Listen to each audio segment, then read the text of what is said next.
Hi, class. I found a copy of Island of the Blue Dolphins, um, and we were reading it aloud as a class before we went on this break. So I thought it would be fun to continue reading aloud Island of the Blue Dolphins.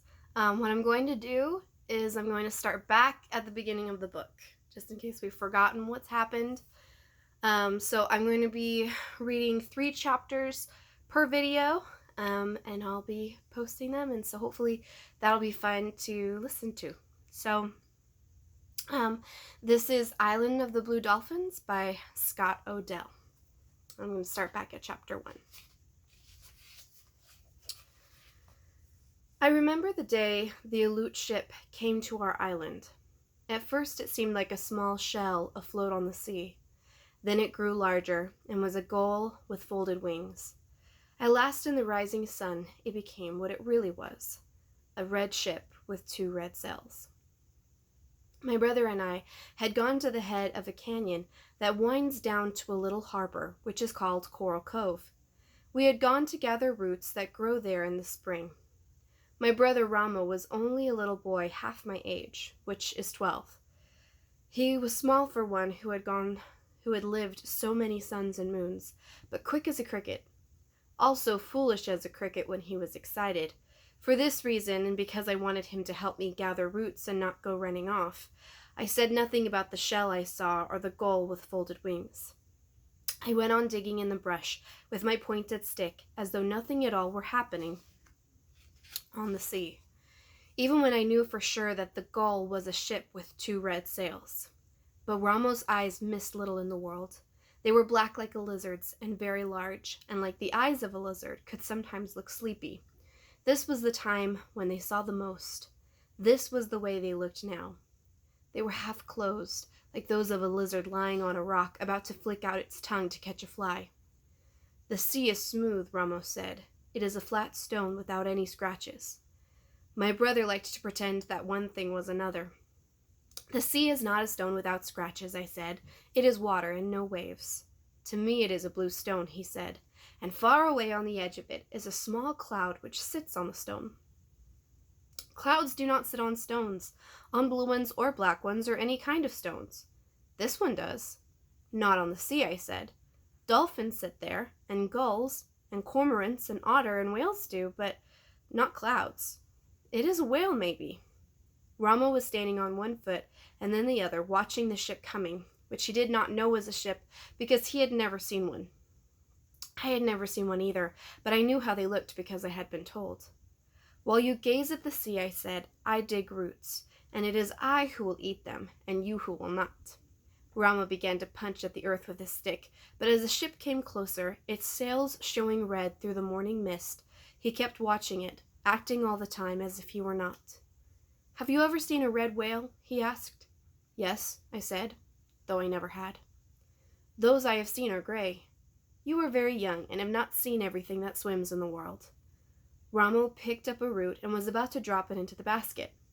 Suddenly, his mouth opened wide and then closed again. A canoe, he cried. A great one, bigger than all our canoes together, and red. A canoe or ship, it did not matter to Ramo. In the very next breath, he tossed the root in the air and was gone, crashing through the brush, shouting as he went. I kept on gathering roots, but my hands trembled as I dug in the earth, for I was more excited than my brother. I knew that it was a ship there on the sea, and not a big canoe, and that a ship could mean many things.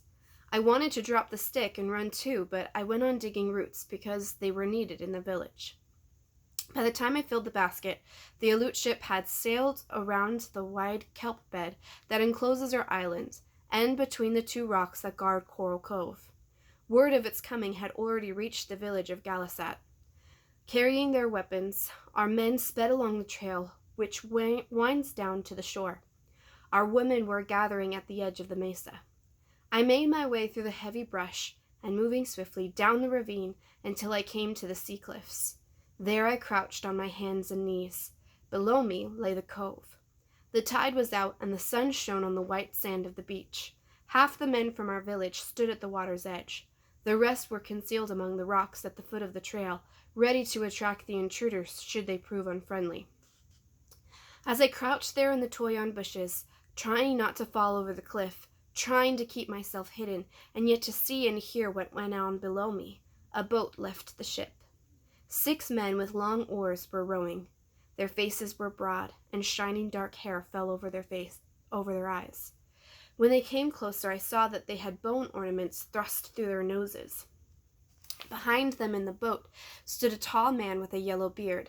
I had never seen a Russian before, but my father had told me about them, and I wondered, seeing the way he stood with his feet set apart and his fists on his hips, and looked at the little harbor as though it already belonged to him, if he were one of those men from the north whom our people feared. I was certain of it when the boat slid into the shore and he jumped out, shouting as he did so. His voice echoed against the rock walls of the cove. The words were strange, unlike any I had ever heard. Slowly, then he spoke in our tongue. "I come in peace and wish to parley," he said to the men on the shore. None of them answered, but my father, who was one of those hidden among the rocks, came forward down the sloping beach. He thrust his spear into the sand. "I am the chief of Galasat," he said. "My name is Chief Choig." I was surprised that he gave his real name to a stranger. Everyone in our tribe had 2 names, the real one, which was secret and was seldom used, and one which was common, for if people use your secret name, it becomes worn out and loses its magic. Thus I was known as Wanapalei, which means the girl with the long black hair, though my secret name is Korana. My father's secret name was Choik. Why he gave it to a stranger I do not know. The Russian smiled and held up his hand, calling himself Captain Orlov. My father also held up his hand. I could not see his face, but I doubted that he smiled in return. "I have come with 40 of my men," said the Russian. "We come to hunt sea otter. We wish to camp on your island while we are hunting." My father said nothing. He was a tall man, though not so tall as Captain Orlov, and he stood with his bare shoulders thrown back, thinking about what the Russian had said. He was in no hurry to reply, because the Aleuts had come before to hunt otter. That was long in the past, but my father still remembered them. "You remember another hunt," Captain Orlov said when my father was silent. "I have heard of it too. It was led by Captain Mitrif, who was a fool and is now dead. The trouble arose because you and your tribe did all of the hunting." "We hunted," said my father, "but the one you call a fool wished us to hunt from one moon to the next, never ceasing." "This time you will need to do nothing," Captain Aloud said. "My men will hunt, and we will divide the catch. 1 part for you to be paid in goods, and 2 parts for us." "The parts must be equal," my father said. Captain Orlov gazed off toward the sea.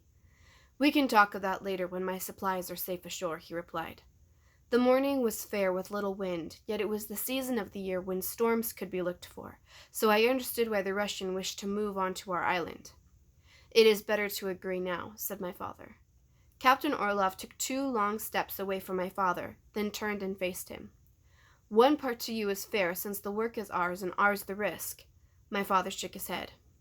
The Russian grasped his beard. "Since the sea is not yours, why do I have to give you any part?" "The sea which surrounds the island of the Blue Dolphins belongs to us," answered my father. He spoke softly, as he did when he was angry.